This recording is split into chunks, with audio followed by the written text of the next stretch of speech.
And welcome into Real Deal Sports Talk with KP. It's December 7th, 2019. Thanks for tuning in. Thanks for listening. A lot and a little to get to this week. You know, many of us are spending this weekend conference championships, maybe putting the lights on the house, doing some shopping, things like that. Thanksgiving, you know, all we hear is Thanksgiving was late this year. We've got less shopping days. Get out there and spend your money, people. Spend, spend, spend, spend, spend.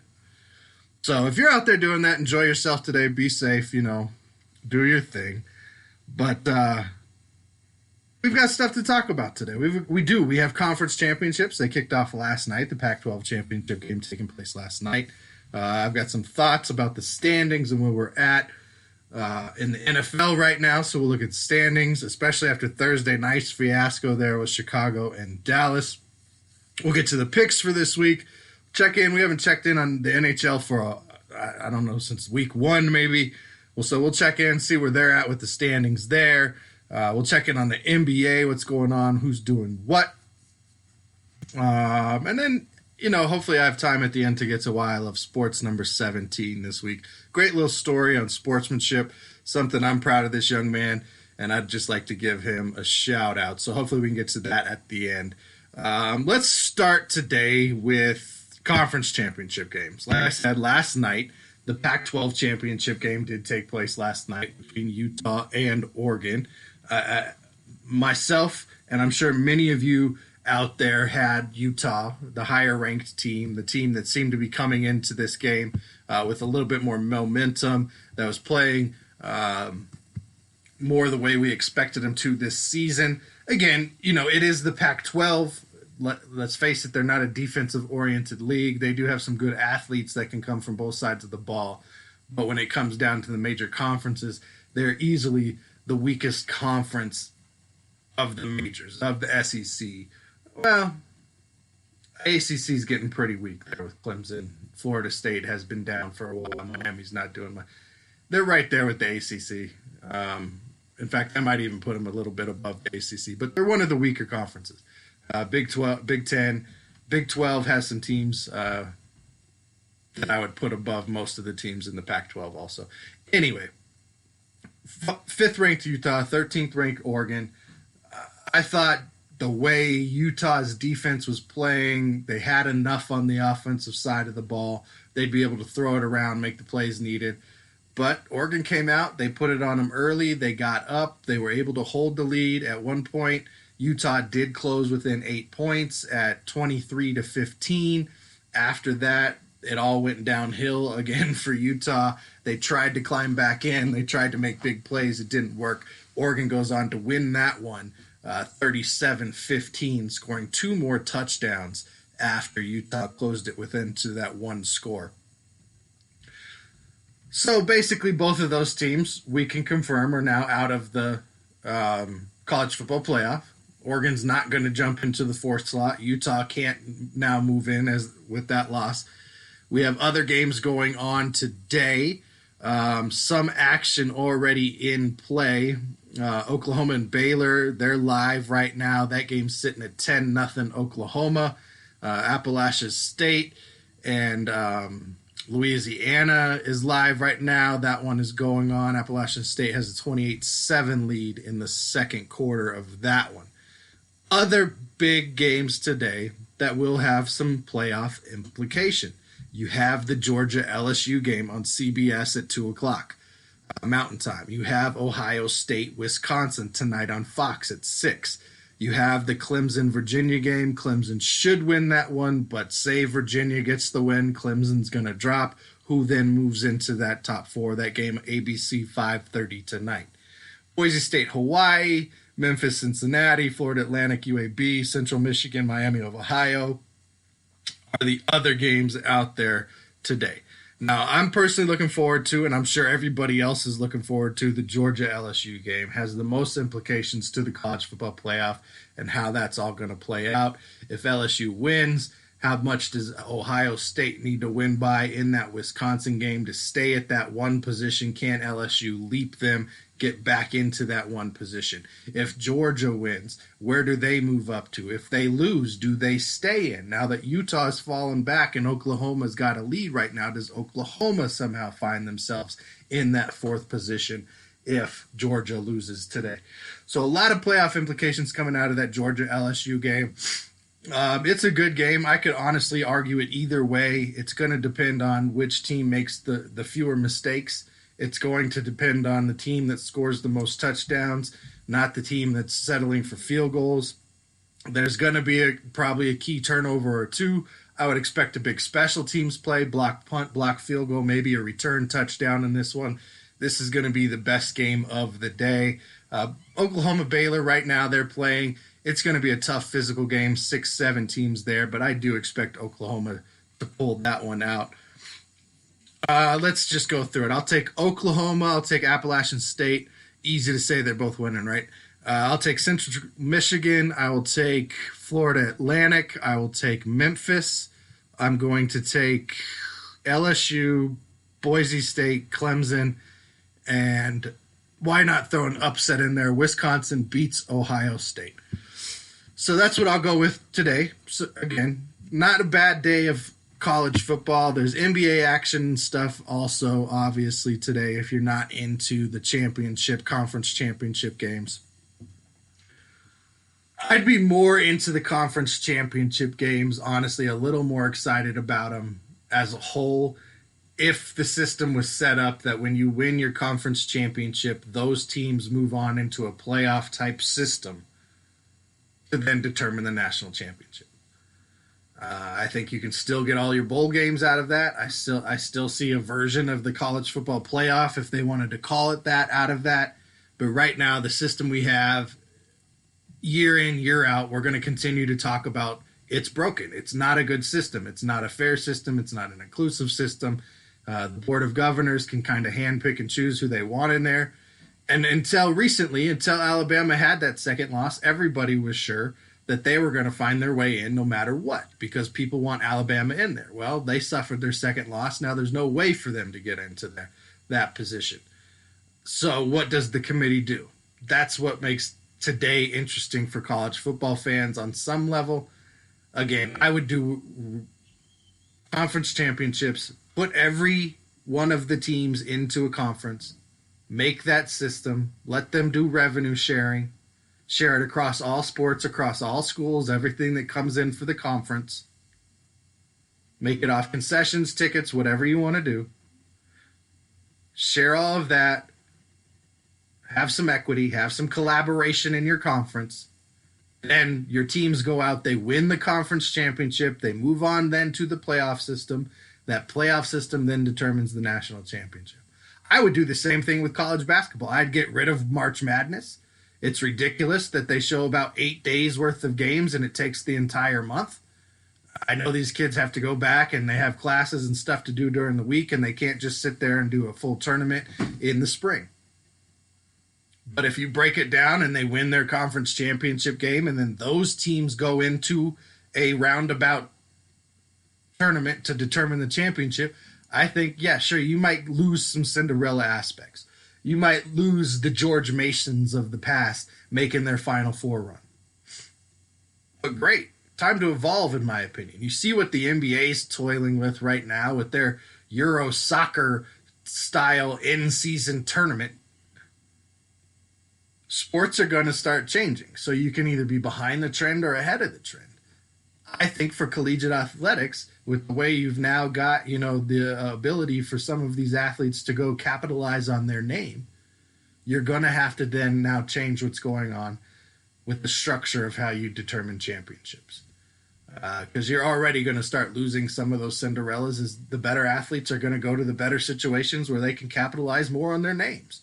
And I'm sorry, going to a smaller school is not going to be where these athletes are going to capitalize on that anymore. So you're not going to get the one-offs where you get the kid who maybe didn't have the best GPA or wasn't scouted or whatever is at a smaller school and is able to lift them up and carry them through. You're going to see far, far less of that. In fact, you're going to start seeing a bigger gap between the top schools and the middle range schools and then the bottom schools from there. So why not change it up now? Put everybody into a conference. Let everybody do the revenue sharing across the board. Give everybody the equal amount coming in from those sales and contracts, and try and make it still competitive from that way. And if you have to, make more divisions. Don't have so many teams in Division 1. Put some in Division 2, Division 3, make another division if you have to. Add some NAIA teams. But I'm ready to see a change again. So conference championships today, big one today, obviously Georgia LSU. So enjoy that while that's out there. All right, so let's move out. Where's the NFL stand? Because that's the next big thing we've been talking about all season. We did have a game Thursday already. I took Dallas in that game. I thought they would win that game. Obviously, they did not. At this point in the season, really for the last couple of weeks, we've been able to pretty much see which teams have a chance at making a playoff run, which teams have a chance of getting into the playoffs. And at this point now, we can pretty much start to predict who's going to be there. Maybe not where there's going to be seated, but pretty much we can see what these teams are doing, what they offer based on how their divisions are even breaking down. So if we just go through the divisions, we'll start with the AFC, move into the NFC. We'll start with the AFC East. New England at 10-2. They're going to be in the playoffs. They have their 17th straight year of 10-plus wins. The offense, yes, is struggling. The defense has been the thing this season.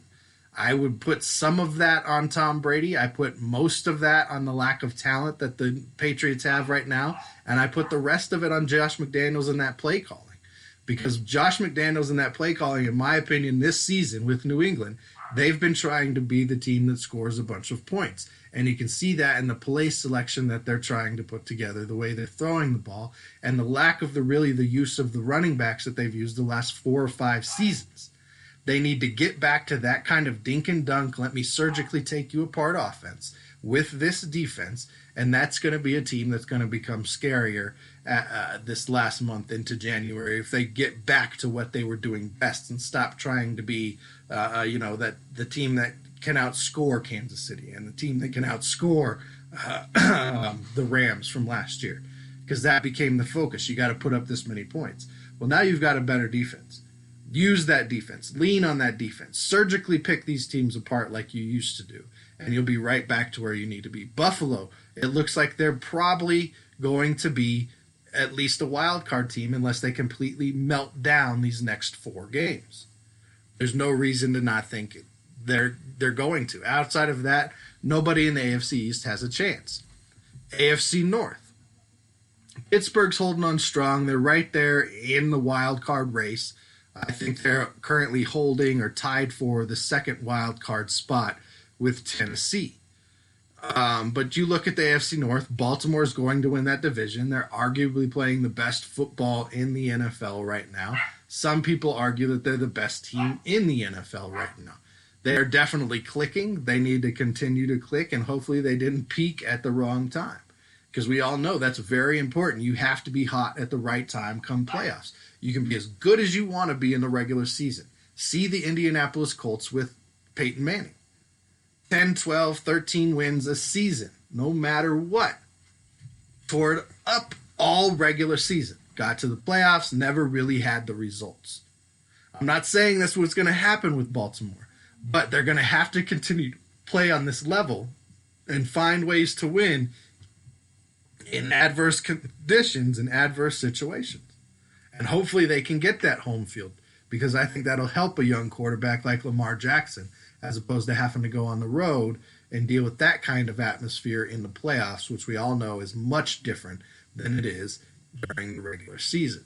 But the AFC North, okay, so you've got 2 teams in the AFC North that are looking possibly for the playoffs. You go to the AFC South, you're about the same. Yes, Indianapolis Colts really aren't eliminated yet.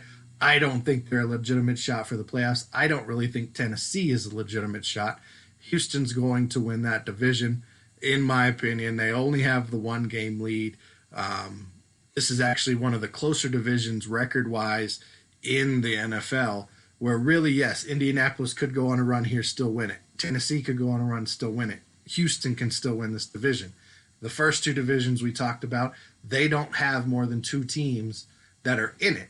And the secondary team in both the AFC East and the North is not going to win that division. They're not. Baltimore and New England will win those two divisions this year.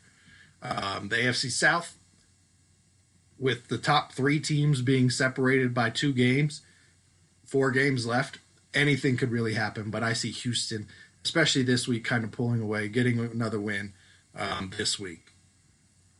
AFC West, not a good division. Kansas City's going to win it. Oakland, yes, technically still in the mix for a wild card. They don't have a tough schedule, but they're not playing very well right now. They're not playing with confidence right now. They don't seem to be in sync. It's like the play callers and the players and everybody week to week is trying to still figure out what's going on. So I don't like the situation in Oakland right now. They've done some good stuff this year. They've had some good games. They've, I think, been able to identify areas they need to address in the offseason.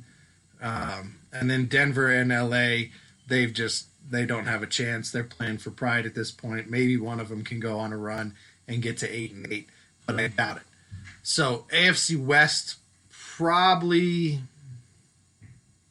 if I had to rank the divisions in the AFC conference, I would say the East is top. The North, even with Cincinnati at 1-11, would be 2. The South 3 and the West would be 4. Pretty much because Denver and LA have not lived up to what anybody thought they could be this year.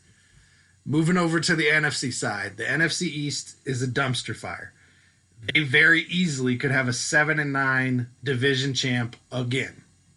And I say again because if you remember, less than 10 years ago, I believe it was the Giants won that division at 7-9, went into the wild card,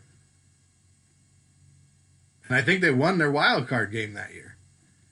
You've got 6-7 Dallas, who somehow managed to lose to Chicago and be completely embarrassed with all of that talent they have. I'm sorry, whether it's bad coaching, lack of understanding, you've lost the team, you're not connected to the team's not connected amongst itself. I don't know what it is, but that defensive coordinator that's gotten so much tout, Chris Richard or whatever his name is, he's not getting his guys to play. Rod Marinelli, who actually has the defensive coordinator title, is not doing anything there. And I'm not surprised. Rod Marinelli, we all know he's a great defensive line coach. Being a great position coach, knowing a lot about football, does not make you a great coordinator. It just doesn't. We see these examples over and over and over again in the league where these guys get these titles and they can't play sequence. They can't make in-game adjustments. Or they don't. Or they're too arrogant and it's like, you're going to run my system and this is how it has to be and I'm not going to do what you do best as a player and put you in a position to be successful. Dallas has that across the board. Their coaches are not getting it done. The players and all the talent and the names they have on that roster are not getting it done. Jerry Jones being the GM is not getting it done. I don't care how much Jerry Jones loves football or how much he knows about football or how much he remembers from his playing days at Arkansas 50 years ago. He needs to find a GM he can trust, put a GM in place, get a new coach, stop being loyal to the guy, Jason Garrett, you've known since the mid-90s as your backup quarterback.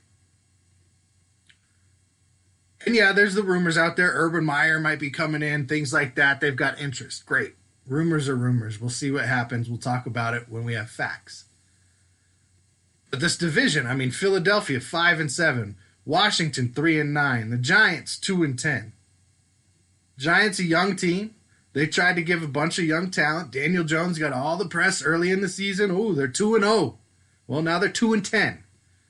Saquon Barkley has not had a good year. That offensive line has not had a good year. Golden Tate's been in and out of their lineup with injuries and concussions. Not enough talent there in the Giants right now.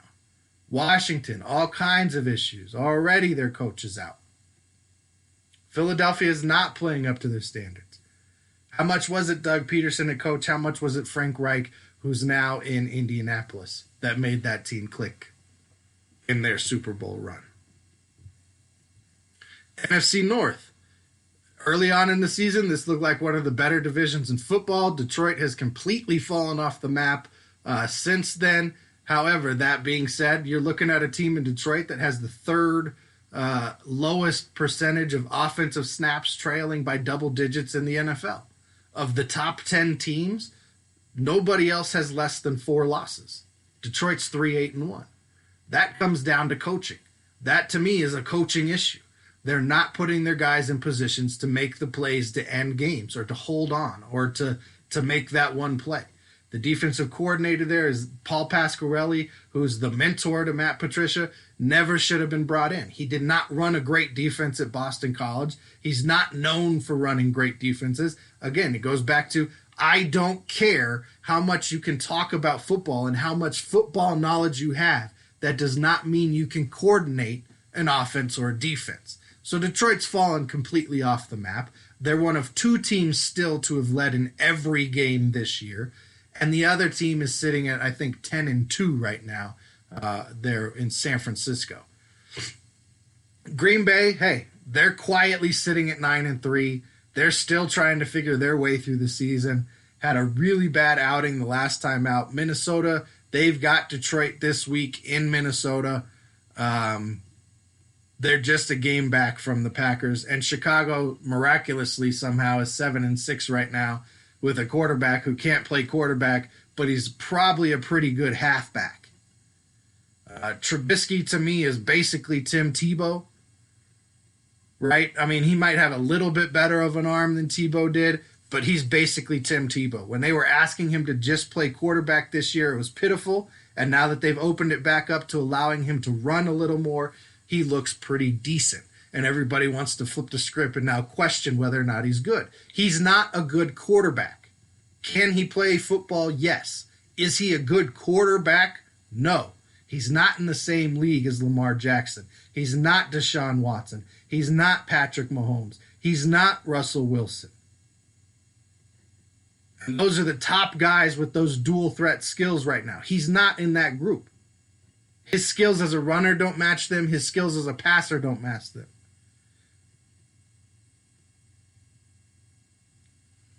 NFC North will probably have 2 teams in. It'll probably be the Packers and the Vikings, one a wild card, one the division winner.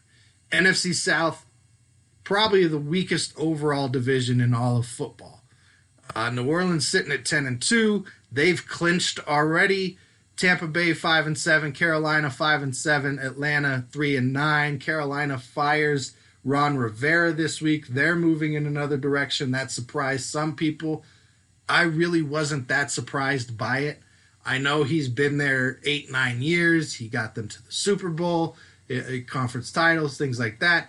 But it always seemed to just kind of be underrated. It never seemed to be all that great. It wasn't consistent. They couldn't get anything out of Cam. New owner, he's ready to make his mark. This is the way I want to see the team going. I'm making changes now.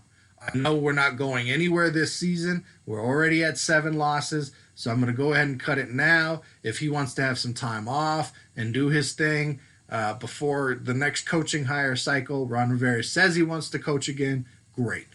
Our team's going to go out and play the rest of the year, and we're moving in another direction. Atlanta's been pitiful this year. Again, there's another team like Dallas. Way too much talent for the teams to be playing the way they are. Saints are going to win that one. Nobody else makes the playoffs out of the South. NFC West, 2 really strong teams. Again, 2 teams will come out of this division. Seattle 10-2, San Francisco 10-2. Seattle in the lead by way of a tiebreaker. These 2 teams do face each other again one more time this season. Rams, they're technically still in that race for a wild card position at 7-5. But the 2 teams ahead of them, I don't see falling back. Maybe Minnesota gets tripped up and the Rams can stay lukewarm right now. They are giving Gurley the rock a little more. I still think they need to feed Cooper Kupp to make that offense go. And the Cardinals sitting at 3-8-1, basically the same, well, exactly the same spot as Detroit. Ranking these divisions,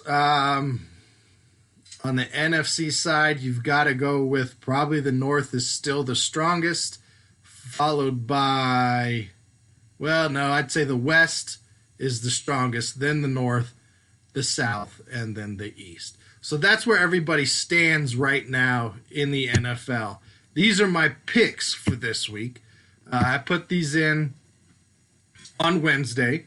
And again, I took Dallas in Thursday's night game. I'm not going to sit here and lie and be like, oh, yeah, I took Chicago. I took Dallas. I thought they'd run all over Chicago. I thought Dak would have, around 300, 330 yards passing, a touchdown. I thought Amari Cooper would have and Gallup would be able to do their thing. It didn't come down that way. Chicago put it on them.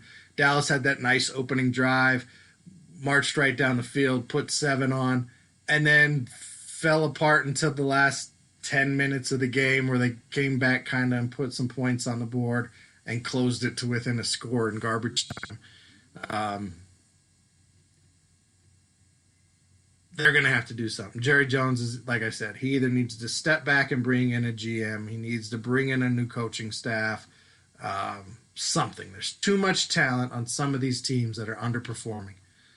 I'm going to take Atlanta to beat Carolina. I think the coaching thing is going to be a distraction this week. I don't think this is a situation where they're going to band together and get that team win. I think Atlanta gets this one.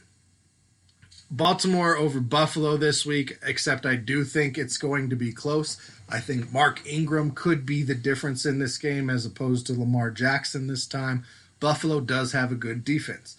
They've got a good pass rush. They've got a good secondary. This is probably going to be one of the bigger challenges for Lamar Jackson to this point outside of probably New England or the San Francisco team, some other good defenses. Tre'Davious White is going to take away one side of the field. Ed Oliver's really been turning it on as a rookie, combined with those other defensive linemen they have there in Buffalo. So I do see this one being more of a close scoring game.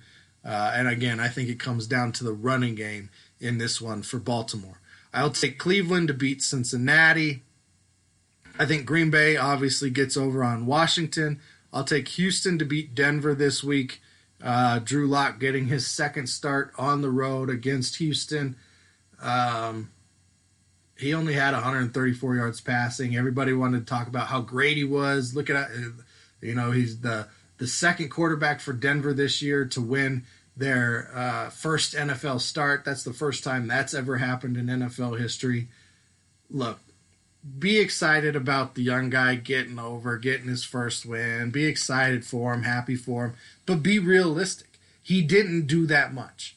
One of his touchdowns was a complete lucky grab, and yes, Cortland Sutton has been making a season of these lucky grabs, but that's not going to continue. He's not going to continue to pull down every single one of these catches. It's just not going to happen. So we need more out of Denver's running game. We need more out of this defense to where they're not allowing 17, 18, 19, 20 points a game. So I'll take Houston to win at home. I'm taking Detroit to upset Minnesota. I think San Francisco shuts down New Orleans this week. I'll take the Jets over Miami. Tampa Bay to beat Indianapolis. I'll take Jacksonville at home with Minshew coming back to start over the Chargers. I think Phillip Rivers might get benched this week, and that could be it for him. I'll take Arizona to upset Pittsburgh. New England at home to beat Kansas City in a close one, maybe even a game-winning drive, field goal type situation. I'll take Oakland over Tennessee. The Giants to upset Philadelphia, because why not? Eli Manning's coming back to play Monday night. Daniel Jones is in the boot. And on Sunday night, I'll take Seattle over the Rams. Those are my Week 14 picks, my thoughts on the standings. It's exciting where we're at. The season's starting to wind up. Again, we can see who kind of is going to be in the playoffs, whether it's your favorite team or not. I know some of you out there are like, my team's not in it, and I'm not interested. I'm not going to watch. I love football regardless of how my team does. Everybody knows I'm a Lions fan. How many times have I seen the Lions play in the playoffs over the last 30 years? Not very many. But the Super Bowl is still the most important holiday of the year for me. I still love the playoff games, and I'm super amped and excited. It's December. In fact, I'm going to the Lions-Broncos game here on the 22nd. So it's a great time. It's a great time. Right around the 22nd, the NBA's their holiday that they do sports on is Christmas Day. They've got the full slate of Christmas Day games, and we haven't really talked about the NBA in a while. So let's talk a little bit about who's doing what, who's leading some stats, who's leading some divisions, and some of the other stories that have come out this week from the NBA. So let's just go stat leaders first, then we'll go into standings. So leading scorer, obviously, James Harden. Look, he's one of the best scorers. He's the best scorer since Kobe Bryant that we've had. He can make every shot on his own. He creates, in my opinion, way too much contact. I can't stand that about the game. I saw a poll the other day that it's the casual fan or the casual person who doesn't like that aspect of the game, and the players are fine with it. I call bullshit. I think if the players could play defense without an offensive player dribbling into them or leaning into them and being called for a foul, they'd be great with that. And James Harden gets away with it all the time, but more power to him. Who's going to stop him? The rules allow him to do it, and he takes advantage of it to the tick of 38 points per game, which is great. Houston's going to have a good record. They're going to score a bunch of points. They're going to get into the playoffs, and they're going to get knocked out because this style of basketball will not win a championship. It will make James Harden all over the record books. It will put Russell Westbrook more into the record books. It'll put Houston's records for the team and their season records into the record books. But it's not going to win titles because there's not enough help, there's not enough depth, and it's a two-man show. And when you get into the playoffs, you need your third, fourth, fifth, sixth, seventh, eighth, ninth, 10th, maybe up to the 12th guy on the bench to come with something. And they don't have that. So it's great, Houston. Go ahead, James Harden, do your thing. Like, it's amazing to watch. It really is. Andre Drummond, 17 rebounds a game. I'm sorry, when your main thing is rebounds, and I'm glad that we have somebody at 17 because, Dennis Rodman used to be 18, 20 per game pretty much, it seemed like. When your main skill set is rebounding and you get paid as much as some of these guys do, you should probably have 20 per game. Pretty easy because that's the focus of what you're doing. You should have that down to an art form. And Andre Drummond's have some big games this year. He's had quite a few 20 rebound games, some 20 games. But I'd like to see that number go up a little bit for him. LeBron James still leading in assists, just under 11 per game. And can I say Luka Doncic is probably the next best player in the game after LeBron? It's not who's the best scorer. It's not who is the Greek freak. It's not James Harden. It's not Russell Westbrook. It's not Kawhi. Kawhi doesn't play enough. I'm sorry, you're eliminated from the conversation when you have to take rest days. You're injured all the time. Yes, he is extremely good when he's on the floor. Extremely talented offense and defensive side of the ball. But you're not there enough to be in the conversation. After LeBron James right now, to me, Luka is the second best player in the NBA. And he's averaging 30 points, 9 rebounds, and 9 assists and 8 rebounds a game. And again, this is a guy, he started playing against the pros when he was 16. Early 20s now. He's 6-7 years deep into playing against professional players. 5-6 years deep into playing against professional players. He's been the MVP of the league he came over from in Europe. He has an amazing skill set. Blocks, you've got Jonathan Isaac in Orlando at 2.75. I think Anthony Davis sat in that top spot until this week. Ben Simmons has been going back and forth basically with Jimmy Butler all season for the steals lead, and James Harden makes the most three-pointers per game. Anybody surprised?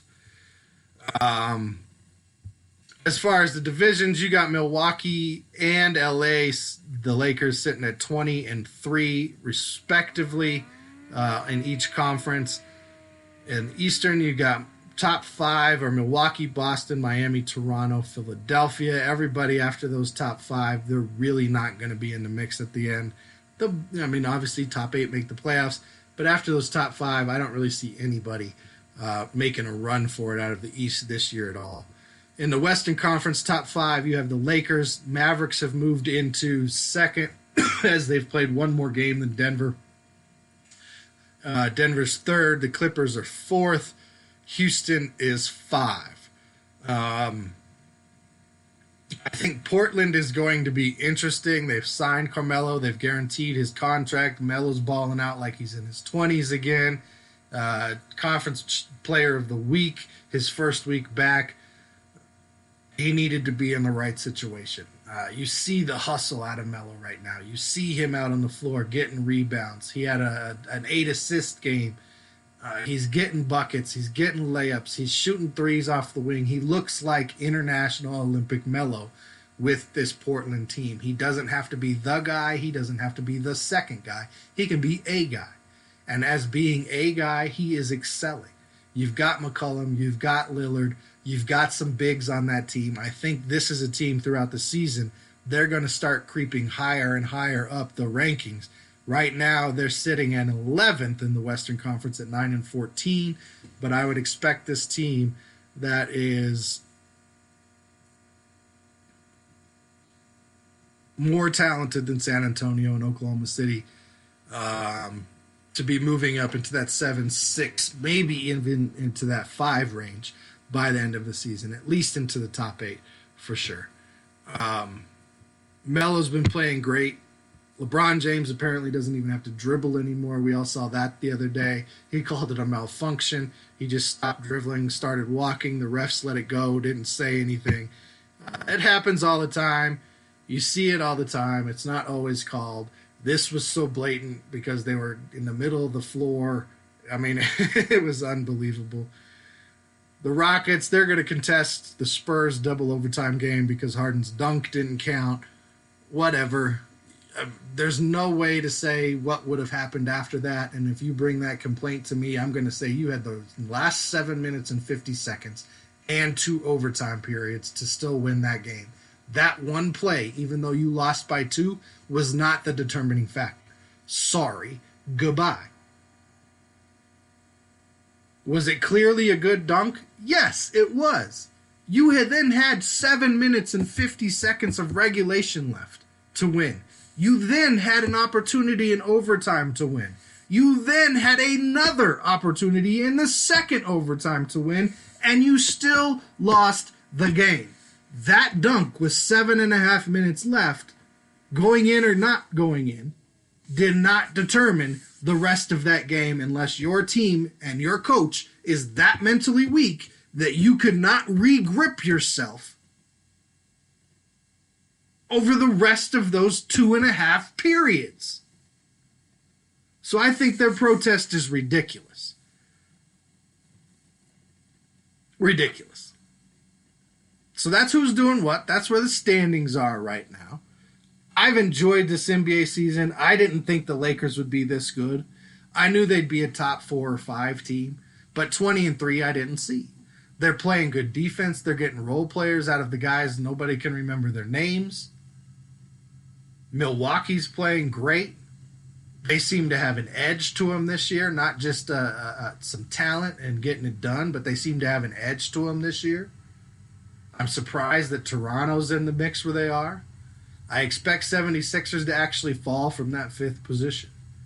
And if they stay at it, they're not really a contender. They're just not. They're a talented group. They're tall. They're long. But that's about all you can say about it. Everybody thought Joel Embiid was going to be an MVP candidate. We are not seeing that right now. One other interesting story that came out this week, and I would love to see this happen, not just for the press or the story aspect of it, but because I think Becky Hammond is truly a good coach. Assistant coach for the Spurs, Becky Hammond, has let it be known that if the New York Knicks job, because they fired David Fizdale, were to be presented to her and she could have the ability to have a long-term deal and actually get it going, that she would be interested in the position. Now, I would love it. Because the last time we saw a female coach for the New York Knicks, it was Whoopi Goldberg in the movie Eddie. Right? She was the fan who got to be the coach of the Knicks. And where that was fictional, that's the only time we've seen anything close. And I think Becky Hammond is truly deserving. I think she's put in the work. I think she's knowledgeable. She's been a player at the highest level. I think she could do it. I think she's earned the respect of the players on the Spurs. She's earned the respect from other players around the league. She's earned the respect from other coaches around the league with the time she's put in, with the work she's done with Popovich. So I would love to see that happen. NHL fans, they're looking for stuff they would love to see happen right now as well. You know, we're getting down to the end of our show, but I want to try and get everything in, so we'll see how much we can get to. I might have to put fantasy off until next week. But the standings right now, Eastern Conference, Boston Bruins, they lead the Atlantic. Washington Capitals are on top of the Metropolitan. On the Western Conference, you've got St. Louis closely followed by the Avalanche, who have been playing much better as of late. They went through a slump, and now they're really playing well. Won their last 5. And then in the Pacific, you have Edmonton followed by Arizona. So not a lot of time there with hockey. Again, I'm a casual hockey fan. I love playoff hockey, but I will, on the show, touch into where everybody's at. Coming into, or just where everybody's at in the standings. We'll see who's the scoring leaders here and there. I just don't follow it closely enough to say year in and year out what's what. All right, KP's showdown. We are heading into the playoffs right now. We've got one more week. We go 17 weeks in our fantasy league here for Real Deal Sports Talk with KP. I am sitting in the number 1 spot, followed by Packers owner. They're at 10-3. I'm at 11-2. Just Me and My Homies is in 3rd at 9-4. Ravens Army at 8-5 in the 4th seed. The Mustangs at 5 and the Purple People Eaters at 8-5 are the top seeds right now heading into the playoffs. After this week, they will be determined. I will follow the playoffs for the Fantasy League throughout more closely and let everybody know where they're at, especially for the guys in the league who want to hear a little bit more about it. I haven't talked about the league a lot this year like I have in years past, but we're entering the playoffs, so we'll go ahead and talk about it a little bit more. But that's where the KP Showdown Fantasy League sits at right now. I think I've got just enough time. We've got a couple minutes left. On December 3rd of this year, after JT Anthony scored a touchdown to send his team to the Texas State quarterfinals, he did something truly amazing and unexpected. This is not something you see very often or ever out of most athletes from professional, college, high school, or little league, but you do see it every now and then, this true sign of sportsmanship. The other team is devastated. Some of their players are down on the ground. Instead of JT Anthony going to celebrate with his team and just stay with his team, he went and he lifted the other team up. He patted them on the back. He checked to see they were okay and that they were good. And he told them, good game, congratulations, you did hard. All these things you want to see out of sports, the good side, the good nature, not just the competitive machismo BS that everybody associates to athletics. And I love that JT Anthony did that. This is a young man who understands sports at a deeper level than it's just an avenue to make money.